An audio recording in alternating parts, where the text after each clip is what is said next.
OMG. So I'm actually in Ghana still. There it is. Ghana. I'm still in Ghana, in La Paz. Today is just a crazy, crazy day. I'm still a little bit shocked and all over the place. My iPhone got stolen, iPhone 11, 400 pounds, whatever.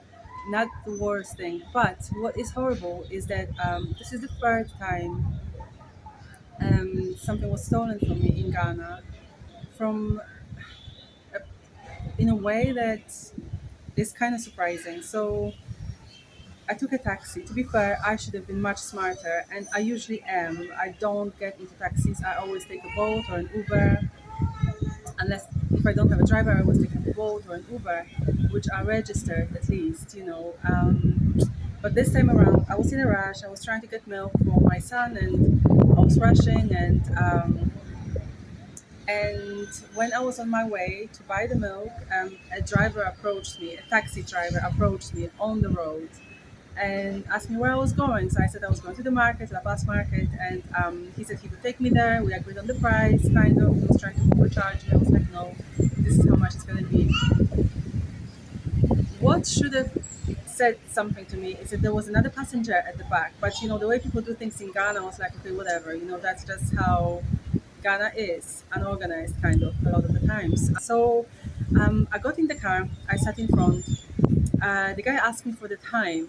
I reached into my bag, took out my iPhone, gave him the time, checked the time, gave him the time. Um, that was weird, but fine. I mean, I'm sure. Oops. All right.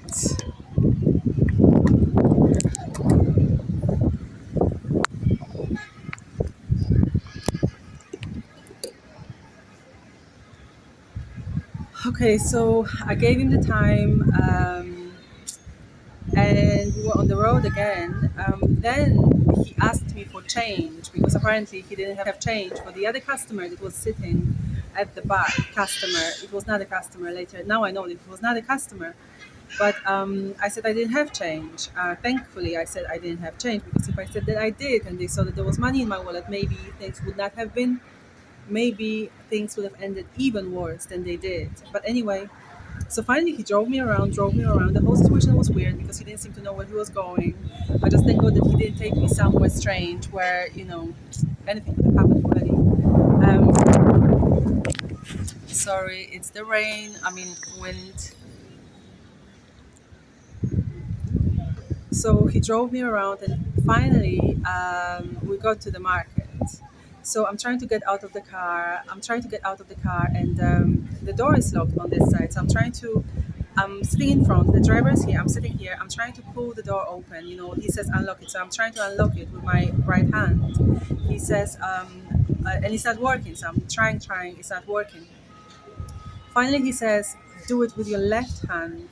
It didn't make sense in my head. Like, how is my left hand going to work if my right hand isn't working? But then again, I just wanted to get out of the car. That's not how I usually operate. I'm usually very careful, but this time around, I guess, I don't know. So now I'm trying to open it with my left hand. And the thing is, I wear my bag across my body. So now that I'm lifting my left hand, trying to turn it in this direction, my bag is exposed, right? So I'm trying to open the door, trying to open the door, trying. It's not opening. Finally, the guy says, "Oh, it's open. Now you can just open it. It's open." And it was. So I leave the car. Immediately after, I'm not sure why, but I reached into my bag. I was looking for my phone, and I was just checking my bag. So and then I'm looking for my iPhone in it because my wallet was in there. This phone was in there. I have two phones, one with my GH number, and one with my UK number. So the iPhone had the UK SIM card in there. And I'm looking for the iPhone, looking for the iPhone. I cannot find it. It's not there. So I'm taking everything out, looking for it. It's not there. Finally, it's just not there essentially. So I saw someone on the road, and I'm like, the driver just stole my phone. And he's looking at me like, okay, let's try to call it, maybe let's try to find it and stuff like that. So people tried to help me, but then there was a guy that came and said, this was intentional, like this is what they do. And then other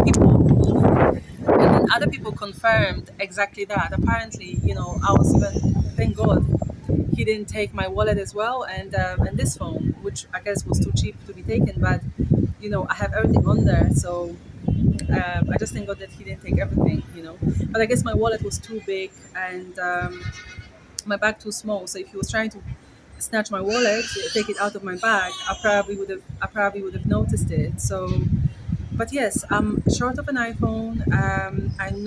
I will never ever get into a Ghana taxi ever again.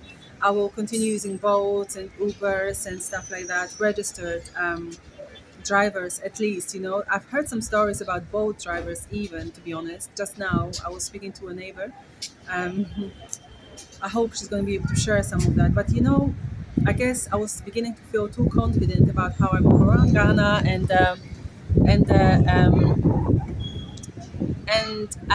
maybe I just needed a reminder that I am not a local.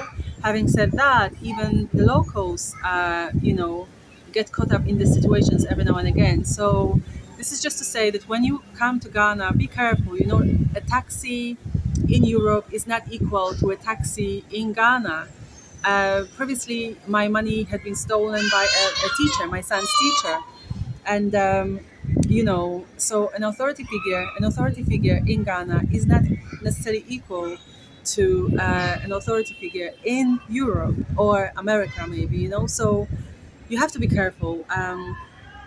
People love to glamorize Ghana, and there are many great things about the country, but there are also other things that we should be aware of, and we just need to be careful. Like I said, I'm usually very careful. I don't know what I was thinking this time around, but I guess I was just in a hurry, and spur of the moment, I just decided to not pay as much attention as I normally would have done. So yes, this is it. My phone is gone. My SIM card is gone, so that's going to cause a few issues because I'm going back to London through Portugal, and I need my and my SIM card, my UK SIM card. I use it across Europe really, so now I don't have that. So that's going to be a little bit problematic, but it is what it is. I guess it's a lesson learned. Hopefully, I will. Well, one thing I know is I will never ever get into a taxi, and if I have no other choice but to get into a taxi in Ghana, I will definitely take the plate number and just be a lot more careful than I was this time around. I have to say I wasn't just I was not thinking about security this time around, and I usually do. I'm usually very vigilant, but not this time around. So that's that. I hope this helps someone. Be careful. Try to use registered drivers, Bolt, Uber, and even with those, be careful because they are also human. So yes, and I guess at the end of it, I'm just gonna say that I'm very grateful to God that nothing else happened. He could have stolen my wallet. He could have stolen my other phone, making me unable to communicate while I'm here in Ghana. He could have done something else entirely, taken me somewhere to do whatever. There were two guys in the car. Oh my god. Wow. Anyway, I am well. My phone is gone, but I am okay, and I'm thankful for that. Please be careful.